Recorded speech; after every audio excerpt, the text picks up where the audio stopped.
ಯುದ್ಧ ಪೀಡಿತ ಇರಾನ್ನಿಂದ ಕನ್ನಡಿಗರು ಸೇಫ್ ಆಗಿ ಬೆಂಗಳೂರಿಗೆ ಬಂದು ಇಳಿದಿದ್ದಾರೆ. 2 ಪ್ರತ್ಯೇಕ ವಿಮಾನಗಳಲ್ಲಿ 16 ಜನ ಕನ್ನಡಿಗರು ಸೇಫ್ ಆಗಿ ಬೆಂಗಳೂರು ಕೆಂಪೇಗೌಡ ಇಂಟರ್ನ್ಯಾಷನಲ್ ಏರ್ಪೋರ್ಟ್ಗೆ ಬಂದಿದ್ದಾರೆ.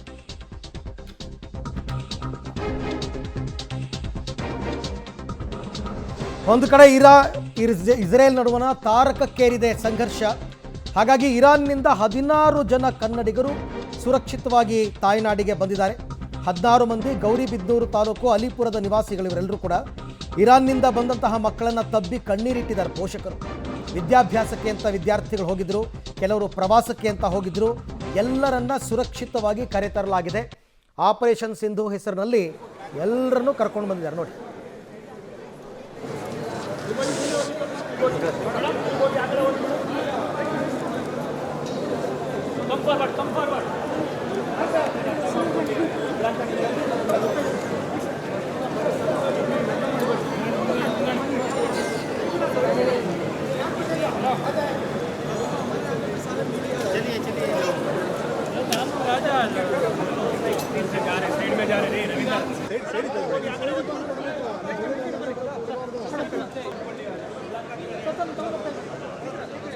ತಗೊಂಡೋಗಿ ಪ್ಲೀಸ್ ಅರ್ಥ ಮಾಡ್ಕೊಳ್ಳಿ.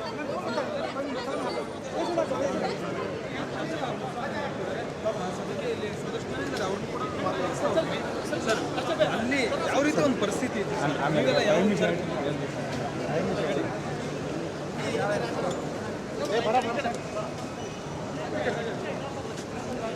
ಮಾರು ಎಲ್ಲ ಬರ್ತಾರೆ. ಹಾಂ ಅಣ್ಣ ನೀವು ಸ್ವಲ್ಪ ಹಿಂದೆ ಅಣ್ಣ, ಸರ್ ನೀವು ಸ್ವಲ್ಪ ಸೈಡ್ ಬಂದ್ಬಿಡ್ಬೇಕು.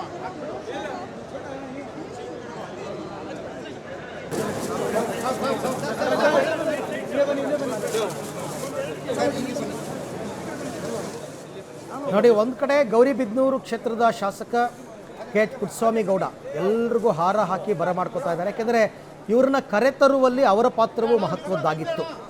ಪುಟ್ಟಸ್ವಾಮಿ ಗೌಡರದ್ದು ಅವರು ಕೂಡ ರಾಜ್ಯ ಕೇಂದ್ರ ಸರ್ಕಾರದ ಜೊತೆ ನಿರಂತರವಾಗಿ ಸಂಪರ್ಕದಲ್ಲಿದ್ದರು. ಎಲ್ಲರ ಮಾಹಿತಿಯನ್ನು ಕೊಟ್ಟಿದ್ದರು. ಮತ್ತು ಸಂಬಂಧಿಕರನ್ನ ನೋಡಿ, ಮಗಳನ್ನು ನೋಡಿದ ತಂದೆಯ ಖುಷಿ ಅದಕ್ಕೆ ಪಾರವೇ ಇಲ್ಲ. ನಿಜವಾಗೂ ಯುದ್ಧ ಪೀಡಿತ ಪ್ರದೇಶದಿಂದ ಅವ್ರನ್ನ ಕರ್ಕೊಂಡು ಬರೋದು ಯಾವುದೇ ತೊಂದರೆ ಆಗದೆ ಇರತಕ್ಕಂಥದ್ದು ದೊಡ್ಡ ಸಾಹಸ ಅದೆಲ್ಲ.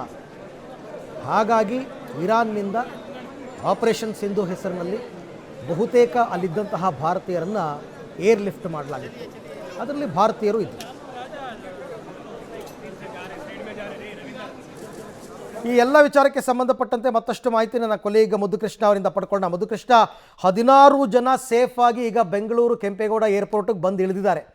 ಫೈನ್. ಈಗ ಅವರು ತಮ್ಮ ಅನುಭವಗಳನ್ನು ಹಂಚಿಕೊಂಡ್ರ ತಮ್ಮ ಜೊತೆಯಲ್ಲಿ ಹೇಗಿತ್ತು ಆ ಯುದ್ಧ ಪೀಡಿತ ಪ್ರದೇಶದಲ್ಲಿದ್ದಿದ್ದು? ಭಯ ಆಗ್ತಿತ್ತಾ? ಅನುಭವಗಳನ್ನ ಹೇಳ್ಕೊಂಡ್ರ? ಏನು ಮಾತನಾಡಿದ್ರು ಅಂತ?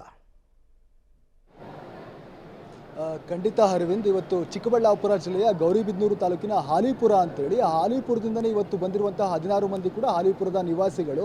ಅವರೆಲ್ಲರೂ ಕೂಡ ಈಗ ಸುರಕ್ಷಿತವಾಗಿ ತಮ್ಮ ತಾಯ್ನಾಡಿಗೆ ತವರೂರಿಗೆ ಬಂದಿದ್ದಾರೆ. ಹಾಗಾಗಿ ನಿಜಕ್ಕೂ ಕೂಡ ಅವರ ಸಂತೋಷಕ್ಕೆ ಪಾರವೇ ಇಲ್ಲ ಅಂತ ಹೇಳ್ಬೋದು. ಯಾಕೆಂತಂದರೆ ಒಂದು ರೀತಿ ಅವರ ಕುಟುಂಬಸ್ಥರೆಲ್ಲರೂ ಕೂಡ ಒಂದು ರೀತಿ ಭಾವನಾತ್ಮಕ ಸನ್ನಿವೇಶಕ್ಕೆ ಇವತ್ತು ಏರ್ಪೋರ್ಟ್ ಸಾಕ್ಷಿ ಅಂತ ಹೇಳ್ಬೋದು. ಯಾಕೆಂತಂದರೆ ಸಹಜವಾಗಿ ಎಲ್ಲೋ ಒಂದು ಕಡೆ ದೂರದ ದೇಶದಲ್ಲಿ ನಮ್ಮವರಿದ್ದಾರೆ, ನನ್ನ ಮಗಳಿದ್ದಾರೆ, ನನ್ನ ಸಂಬಂಧಿಕರಿದ್ದಾರೆ, ಅಲ್ಲೆಲ್ಲೋ ಬಾಂಬ್ ಬೀಳ್ತಿದೆ ಅವರ ಮನೆ ಪಕ್ಕದಲ್ಲಿ ಅಂದಾಗ ಇಲ್ಲಿರುವಂಥವರಿಗೆ ಸಹಜವಾಗಿ ಆತಂಕ ನಿಜಕ್ಕೂ ಕೂಡ ನಾವು ಮಾತುಗಳಲ್ಲಿ ಹೇಳಲಿಕ್ಕೆ ಸಾಧ್ಯ ಇಲ್ಲ. ಆ ರೀತಿಯ ಆತಂಕವನ್ನು ಹೆದರಿಸಿದಂಥ ಕುಟುಂಬಸ್ಥರಿಗೆ ಇವತ್ತು ಒಂದು ರೀತಿಯ ನಿಟ್ಟುಸಿರು ಬಿಡುವಂತಹ ವಿಚಾರ. ಎಲ್ಲ 16 ಮಂದಿ ಕೂಡ ಇವತ್ತು ಬಂದಿದ್ದಾರೆ. ಹಾಗಾಗಿ ಅವರನ್ನು ಸ್ವಾಗತ ಮಾಡಿಕೊಂಡು ಬರಮಾಡಿಕೊಂಡಿದ್ದಾರೆ. ಅದಕ್ಕೂ ಕೂಡ ಕೇಂದ್ರ ಸರ್ಕಾರ ಮತ್ತು ಕರ್ನಾಟಕ ರಾಜ್ಯ ಸರ್ಕಾರ ಸೇರಿ ಎಲ್ಲರೂ ಕೂಡ ಬಹಳಷ್ಟು ಸಹಕಾರವನ್ನು ಕೊಟ್ಟಿದ್ದಾರೆ. ಸ್ಥಳೀಯ ಶಾಸಕರು ಗೌರಿಬಿದನೂರಿನ ಪುಟ್ಟಸ್ವಾಮಿ ಗೌಡರು ಕೂಡ ದೆಹಲಿಯಿಂದ ಮತ್ತು ಬೆಂಗಳೂರಿಗೆ ಬರೋದಕ್ಕೆ ಅವರಿಗೆ ವಿಮಾನದ ಎಲ್ಲ ಫುಲ್ ಬಂದಿತ್ತು ಇರಾನಲ್ಲಿ, ಅದಕ್ಕೆ ಕಾಂಟ್ಯಾಕ್ಟ್ಸ್ ಆಗಿಲ್ಲ.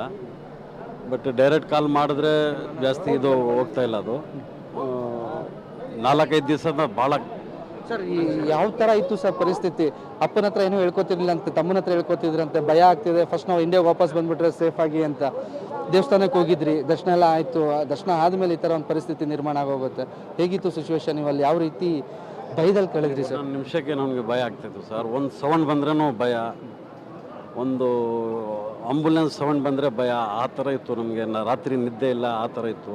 ಬಟ್ ನಮ್ಮ ಇಂಡಿಯನ್ ಗೌರ್ಮೆಂಟಿಂದ ನಮಗೆ ಒಂದು ಮೆಸೇಜ್ ಬಂತು, ನಾವು ನಿಮಗೆಲ್ಲ ಏನು ಬೇಕು ನಮಗೆ ಇದು ಮಾಡ್ತೀವಿ, ನಿಮಗೆ ಸುರಕ್ಷಿತಗ ಇಂಡಿಯಾಗೆ ಕಳಿಸ್ತೀನಿ ಅಂತೇಳಿ ಅವರು ಅಲ್ಲಿಂದ ಮೆಸೇಜ್ ಬಂದಿದ್ದಕ್ಕೆ ಸ್ವಲ್ಪ ಸಮಾಧಾನ ಆಯಿತು. 3 ದಿವಸದಿಂದ ಇಂಡಿಯನ್ ಎಂಬಾಸಿ ಅವರು ನಮಗೆ ಹೆಲ್ಪ್ ಮಾಡಿ ನಿನ್ನೆ ಇಲ್ಲಿ ಕಳಿಸಿದ್ದಾರೆ.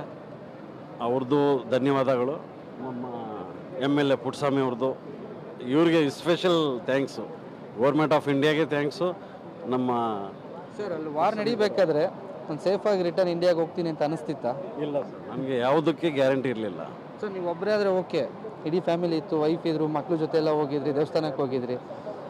ಸ್ವಲ್ಪ ಟೆನ್ಷನ್ ಜಾಸ್ತಿ ಇತ್ತು ನಮಗೆ, ಹೇಗೆ ಹೆಂಗೆ ಏನು ಮಾಡೋದು ಅಂತ ನನಗೆ ಯಾವುದು ಅರ್ಥ ಆಗ್ತಾ ಇರಲಿಲ್ಲ. ನನಗೆ ಇನ್ನೂ ಇದು ನಾನು ಹೆಂಗೆ ಬಂದಿದ್ದೀನಿ ಅಂತೆಲ್ಲ ನನಗೆ ಖುಷಿ ಆಗ್ತಾಯಿದೆ. ನಿಮ್ಮ ಎಕ್ಸ್ಪೀರಿಯನ್ಸ್ ಹೇಳೋದಾದರೆ ಅಲ್ಲಿ ವಾರ್ ನಡಿಬೇಕಾದ್ರೆ ಅಥವಾ ಸೈರನ್ ಬರಬೇಕಾದ್ರೆ ಏನು ತುಂಬ ಶಬ್ದಗಳಾಗ್ತಿತ್ತ? ಏನು ನಿಮಗೆ ತುಂಬ ಬ್ಯಾಡ್ ಮೆಮೊರಿ, ಈಗ ಇರಾನ್ಗೆ ಹೋಗಿ ಬಂದಿದ್ದು ಬ್ಯಾಡ್ ಮೆಮೊರಿ ಅಂತ ಏನಾದ್ರು ಇದೆಯಾ ಅಲ್ಲಿ? ಅಲ್ಲ, ಆ ಥರ ಏನಿಲ್ಲ. ಬಟ್ ಅದೇ ಭಯ, ಸೌಂಡ್ ಬಂದರೆ ಭಯ ಆಗ್ತದೆ ಅಷ್ಟೇ. ಆ ಥರ ಇತ್ತು ರಾತ್ರಿ ಎಲ್ಲ. ಎಷ್ಟು ಟೈಮಲ್ಲಿ ಸೌಂಡ್ ಬರ್ತಿತ್ತು ಸರ್? ಎನಿ ಟೈಮ್ ಸೌಂಡ್ ಆಗೋದಾ? ರೈಟ್, ಇದು ಅಲ್ಲಿಂದ ಬಂದಂಥವರ ಮಾತುಗಳು. ನನ್ನ ಕೊಲ್ಲಿಗೆ ಮುದುಕೃಷ್ಣ ಕೂಡ ರೆಡಿ ಇದ್ದಾರೆ. ಮುದುಕೃಷ್ಣ, ನಿಮ್ಮ ಜೊತೆಯಲ್ಲಿ ಅಲ್ಲಿಂದ ಬಂದಂಥವ್ರು ಯಾರಾದರೂ ಇದ್ದರೆ ಮಾತನಾಡಿಸಬಹುದಾ ಅಂತ? ಖಂಡಿತ ಅರವಿಂದ್, ಈಗಾಗಲೇ ಕೂಡ ನಮ್ಮ ಜೊತೆ ಅಂದರೆ ಅಲ್ಲಿಂದ ರಿಸೀವ್ ಮಾಡ್ಕೊಳ್ಳೋಕ್ಕೆ ಬಂದಿದ್ದಂಥ ಶಾಸಕರಿದ್ದಾರೆ. ಮೊದಲು ಅವ್ರನ್ನ ಮಾತಾಡ್ತೀನಿ. ಸರ್, ತಮ್ಮ ಕ್ಷೇತ್ರದ 16 ಮಂದಿ ಇವತ್ತು ಸುರಕ್ಷಿತವಾಗಿ ವಾಪಸ್ ಬಂದಿದ್ದಾರೆ. ಏನು ಅನಿಸ್ತಿದೆ ಸರ್? ಅವ್ರ ಪೋಷಕರೆಲ್ಲ ತಮ್ಮ ಜೊತೆ ಬಂದಿದ್ದಾರೆ, ಯಾವ ರೀತಿ ಅವರ ಅನುಭವಗಳನ್ನು ಹಂಚ್ಕೊಂಡ್ರು ಸರ್? ನಮ್ಮ ಗೌರಿಬಿದನೂರು ತಾಲೂಕಿನ ಸುಮಾರು 85 ಜನ ಇವತ್ತು ಇರಾನ್ನ ದೇಶದಲ್ಲಿ ಸಿಲುಕಿದ್ದಾರೆ. ಇಂಥ ಒಂದು ಯುದ್ಧದ ಸಂದರ್ಭದಲ್ಲಿ ಭಾಳ ಭಯಭೀತರಾಗಿ ಅಲ್ಲಿಂದ ಕೂಡ ಅವರ ತಂದೆ ತಾಯಿಗಳಿಗೆ ಸುದ್ದಿಯನ್ನು ಕೊಡ್ತಾಯಿದ್ರು. ಅವ್ರ ತಂದೆ ತಾಯಿಗಳು, ಅವ್ರ ಸಂಬಂಧಿಕರೆಲ್ಲ ಬಂದು ನನ್ನ ಹತ್ರಲ್ಲೂ ಕೂಡ ಭಾಳ ಮನವಿ ಮಾಡ್ಕೊಂಡ್ರು. ಯುದ್ಧ ಭಯಾನಕವಾಗಿ ನಡೀತಾ ಇದೆ, ನಮ್ಮ ಹೋಗಿರ್ತಕ್ಕಂಥ ನಮ್ಮ ಸಂಬಂಧಿಕರಾಗಿರೋ ಮಕ್ಕಳಾಗ್ಬೋದು ಭಾಳ ಭಯಭೀತರಾಗಿದ್ದಾರೆ. ಅದಕ್ಕೋಸ್ಕರ ದಯವಿಟ್ಟು ಬೇಗ ಕರೆಸಿ, ಅವ್ರ ಜೀವಕ್ಕೆ ಅಪಾಯ ಇದೆ ಅನ್ನೋ ಒಂದು ಮಾತನ್ನು ನನಗೆ ಬಂದು ಮನವಿ ಮಾಡಿದಾಗ ನಾನು CM ಜೊತೆಲೂ ಕೂಡ ಮಾತಾಡಿ ಪತ್ರವನ್ನು ಕೊಟ್ಟು ಕೇಂದ್ರ ಸರ್ಕಾರಕ್ಕೂ ಕೂಡ ಮನವಿ ಮಾಡಿ ಪತ್ರದ ಮೂಲಕ ಮಾಡಿದ್ದೆ. CM ಕೂಡ ಮನವಿ. ಓಕೆ, ಅಲ್ಲಿ ಕೆಲವರೆಲ್ಲ ಹೇಳ್ತಾ ಇದ್ರು, ನಾವು ವಾಪಸ್ ಇಂಡಿಯಾಗೆ ಬರ್ತೀವ ಅಂತ ನಮ್ಮ ಅಂದ್ಕೊಂಡೇ ಇರಲಿಲ್ಲ, ಈಗಲೂ ನನಗೆ ಅನ್ನಿಸ್ತಾ ಇದೆ ನಾನು ಇಂಡಿಯಾಗೆ ಬಂದಿದ್ದೀನಾ ಇಲ್ವಾ ಅಂತ ಅಂದ್ಬಿಟ್ಟು ಅಷ್ಟು ಆಶ್ಚರ್ಯ ಆಗ್ತಿದೆ ಅಂತ. ಗ್ಯಾರಂಟಿ ಇರಲಿಲ್ಲ ಜೀವಕ್ಕೆ ಅಂತ ಅವ್ರು ಹೇಳ್ತಾ ಇದ್ರು. ಸಹಜವಾಗಿ ಯುದ್ಧ ಪೀಡಿತ ಪ್ರದೇಶದಲ್ಲಿ ಹೆಂಗೆ ಗ್ಯಾರಂಟಿ ಕೊಡೋಕ್ಕಾಗತ್ತೆ? ಅದರಲ್ಲೂ ಸಿವಿಲಿಯನ್ಸನ್ನು ಟಾರ್ಗೆಟ್ ಮಾಡಿ ಅಟ್ಯಾಕ್ಗಳು ಮಾಡ್ತಾಯಿದ್ವು ಅಲ್ಲಿ. ಆದರೂ ಕೂಡ ಎಲ್ಲರೂ ಮುತುವರ್ಜಿಯನ್ನು ವಹಿಸಿದ್ದಾರೆ. ಇದು ಒಬ್ಬರಿಗೋಗುತ್ತೆ ಕ್ರೆಡಿಟ್ ಅಂತ ನಾನು ಹೇಳಲ್ಲ. ಕೇಂದ್ರ ಸರ್ಕಾರ, ವಿದೇಶಾಂಗ ಇಲಾಖೆ, ರಾಜ್ಯ ಸರ್ಕಾರ, ಪುಟ್ಟಸ್ವಾಮಿ ಗೌಡರು ಎಲ್ರಿಗೂ ಸಲ್ಲಬೇಕು. ಸೊ ಹಾಗಾಗಿ ಈಗ ಅವರೆಲ್ಲರೂ ಕೂಡ ಬಂದಿದ್ದಾರೆ. ಕುಟುಂಬಸ್ಥರಿಗೆ ತುಂಬ ಖುಷಿಯಾಗಿದೆ.